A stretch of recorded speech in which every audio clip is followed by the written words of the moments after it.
Yo, Bakayalo Kono Yalo, et oui, on se retrouve pour une petite review de l'épisode 5 de Demon Slayer. Si tu n'as pas vu l'épisode, évidemment, je te mets le lien en description. Comme ça, tu pourras regarder l'épisode entièrement et puis revenir ici pour regarder cette review parce que je vais spoiler comme un bâtard, tout simplement. Comme d'habitude, évidemment. Donc voilà, let's go les amis, je considère que tu as vu l'épisode 5. Alors, le début, ça débute avec le pilier de la brume qui vient pour aider les forgerons qui finalement décident d'aller à la forge pour récupérer son épée, et une fois qu'ils y arrivent, eh ben ils sont attendus, il y a un piège et on découvre finalement la quatrième ou cinquième lune, je sais plus. Il me semble que c'est la cinquième lune, celui avec les vases, voilà, avec la forme difforme du monstre qui sort, et tu te dis, ce mec-là, est-ce qu'il est aussi puissant que ça? Parce qu'il y a un combat qui débute, et t'as la lune qui arrive, et qui sent qu'il peut le décapiter, mais le mec se téléporte de vase en vase, et puis il te sort aussi une espèce de créature qu'il a créée, de toutes pièces. Donc cet enfoiré a tué des forgerons, il les a rassemblés, et en plus il les a même pas tués, j'ai l'impression, parce qu'ils sont devenus difformes, mais est-ce qu'ils ressentent encore des émotions ou pas? Et à ce moment-là, il joue sur l'émotion. Il essaye de faire perdre le contrôle aux autres forgerons qui sont là, et puis voilà, hein, tout simplement. Il essaye de les amener à être des boulets finalement pour le pilier de la brume. Parce qu'au bout d'un moment, c'est ça. Hein.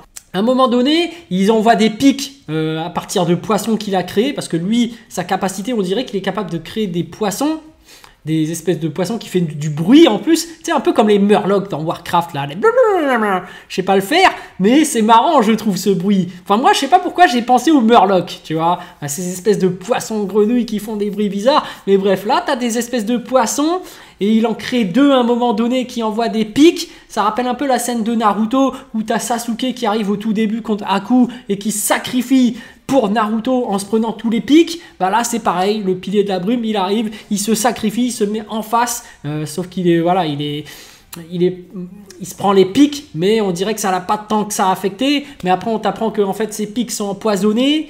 Donc c'est chaud pour lui, mais au final il le fait pour sauver des forgerons, alors qu'on se rappelle qu'à l'époque, lui-même se disait « ce n'est pas la peine que j'aille protéger des plus faibles parce que je suis plus fort » et en tant que pragmatique, pour rester pragmatique, le mieux ce serait de les ignorer et de pouvoir combattre l'ennemi à pleine puissance sans se soucier des boulets derrière. Comme ça j'ai plus de chances de tuer mon adversaire. Parce que là, en réalité, il n'a pas forcément tort hein, à l'époque. Bien que ce que je peux dire est un peu sociopathe, parce qu'un sociopathe, je rappelle que c'est quelqu'un qui ne peut pas ressentir d'empathie envers les autres, mais qui juge par rapport à tout ce qui est pragmatique, qui se dit, voilà, attends, si on pose le cas A et le cas B, le cas 1 ou 2, bah, tu prends le cas 1, c'est là ce qui se passe réellement. Il se sacrifie en s'opposant au monstre et s'interpose pour sauver les forgerons et se prend les pics, donc du coup il est empoisonné, donc par la suite il y a plus de chances qu'il perde.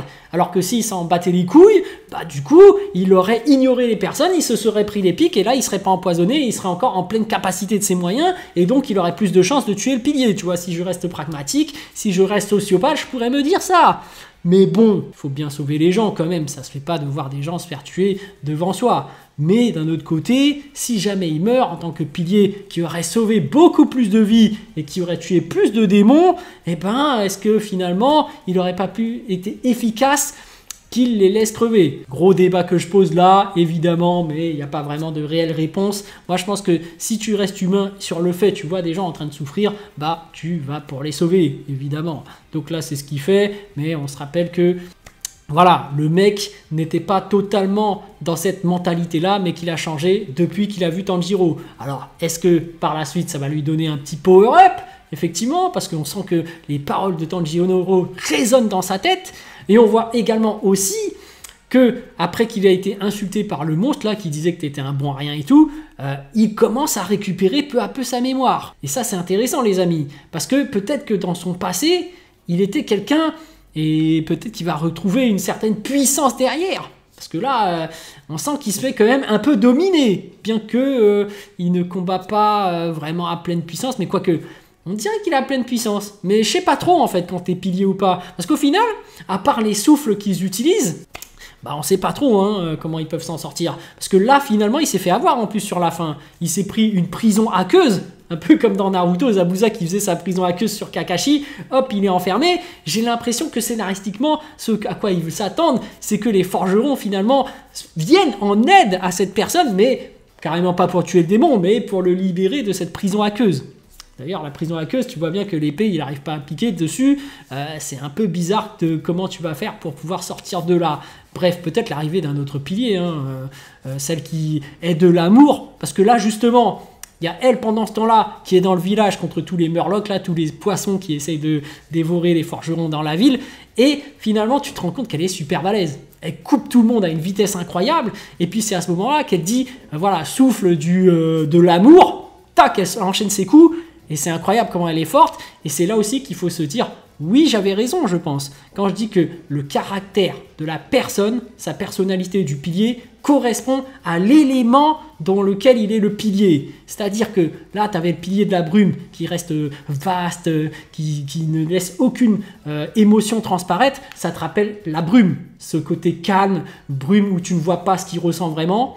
Rengoku, c'était le feu, donc il était déchaîné, il était toujours qu'il était toujours surexcité, voilà, le côté enflammé, dynamique. Tu avais Tengen, le ninja, qui était le pilier du son, donc il fait beaucoup parler de lui, tu voyais qu'il était égocentrique et tout, et là, cette fille-là, bah, tu sens qu'elle est généreuse, tu as le côté amour qui se ressent chez elle, carrément, car c'est le pilier de l'amour, donc oui, sa personnalité correspond avec son élément, parce qu'elle est remplie d'amour, et tu sens que les gens l'adorent vraiment, et tu vois d'ailleurs les forgerons qui l'aident, qui la réclament à chaque fois, parce qu'ils sont amoureux d'elle. Donc ça correspond très bien par rapport à son élément. Donc voilà, petite analyse par rapport à l'élément dont ils sont et la personnalité qu'ils ont. Bah en fait, ça correspond à l'élément du pilier dont ils correspondent. Enfin, je ne sais pas si je m'exprime bien ou pas, mais voilà les amis. Par rapport à ce pilier de l'amour, bah forcément, elle va certainement venir aider le pilier qui est enfermé dans l'eau, hein, le pilier de la brume, parce que forcément, elle s'est combattu contre les poissons. Et les poissons sont les créatures invoquées ou créées de la lune numéro 5. Donc forcément, ça va être dans la continuité de combattre cette lune. Donc du coup, moi je pense que ce pilier de l'amour va aller aider le pilier de la brume. Pendant ce temps, on a le fameux combat Tenjiro contre l'autre lune numéro 4. Ah, j'oublie tout le temps, ouais, il me semble que c'est le numéro 4. Donc celui au début où qui pleurait, qui s'est divisé en 4. Et du coup là, il y a une nouvelle attaque qui a été créée grâce à Nezuko. On s'en doutait un peu, hein, moi je m'en doutais déjà un peu, mais comme son sang semble être la faiblesse des démons, bah, ils s'en servent en tant que sang qui peut enflammer l'épée. Donc t'as Tanjiro qui crée une lame enflammée, super stylée, super badass, il te sort un souffle extrêmement puissant qui décapite les 4 en même temps, tu fais waouh! Dis donc Tanjiro il est devenu super fort! Et limite il est plus fort qu'un pilier là, si ça se termine sur ça, évidemment ça va pas se terminer sur ça, j'imagine que tu vois que cette lune là est plus puissante que l'autre lune qui crée des poissons, donc pour moi je m'attends vraiment à ce qu'il fasse quelque chose de plus fort. À moins que c'est vraiment le sang de Nezuko qui est neutralisé et qui l'empêche de ressusciter de nouveau. Mais là, en fait, à la fin, tu vois qu'il a, comment dirais-je, qu'il a empoisonné l'autre mec là, qui tirait avec son pistolet et que finalement, lui, est en train de devenir un démon. Donc, est-ce que sa capacité à lui, ce serait pas de transformer les autres en démons, tout comme un vampire? Tu vois, les vampires, quand ils te mordent, bah, toi-même, tu te transformes en vampire. Donc là, est-ce que lui, il serait capable de transformer tous les autres en démons? Mais j'ai l'impression que chez les démons, c'est déjà un peu ça, hein. Un peu ça déjà de base, que les démons puissent transformer les autres en démons. Mais bref, cette lune-là, bizarre. Moi, je la comprends pas trop, en fait.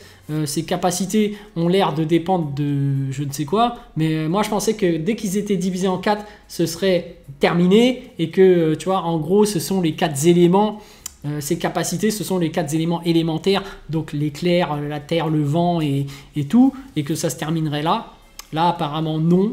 Et puis, ça me surprendrait qu'il soit mort. Hein. Je trouve que c'est trop court. Et pourtant, on t'a donné une raison quand même. C'est que Tanjiro s'est entraîné, il a réfléchi à une technique, parce que quand il avait combattu l'autre lune, là, celle avec la jumelle et l'autre meuf qui ont combattu Tengen, et ben, il a réfléchi et il s'est entraîné pour une nouvelle technique avec son souffle du feu. Donc, tu vois, ils ont trouvé l'excuse et ça marche en fait. Tu dis, bon, Tanjiro les a tués. Bon, ça peut marcher, de toute façon, c'est héros, il est censé devenir un pilier, et même voire plus fort qu'un pilier. En plus, c'est un moment super badass, quand il arrive avec son épée et qu'elle est enflammée et qu'il y a le sang de Nezuko, et bah, ça rappelle ses ancêtres.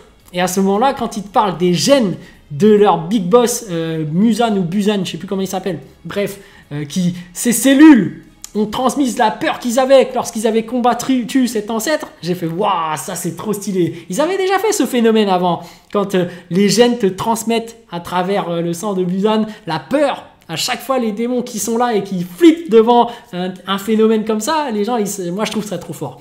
Je trouve ça trop fort et donc j'ai trouvé que cet épisode était vraiment cool. Voilà, il faut remercier également Ufotable qui font toujours un travail énorme, incroyable d'animation, d'OST. Franchement, ce studio, ils sont vraiment au top niveau de tous les studios, disons-le, d'animation de manga. C'est les numéros 1 en termes d'animation d'animé. Ils subliment vraiment le manga. C'est un truc de taré.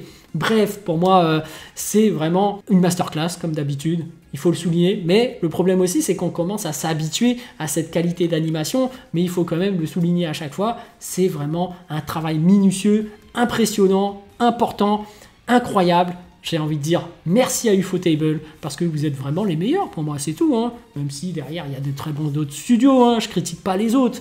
Mais il faut dire que Ufotable quand même est au-dessus de tout le reste.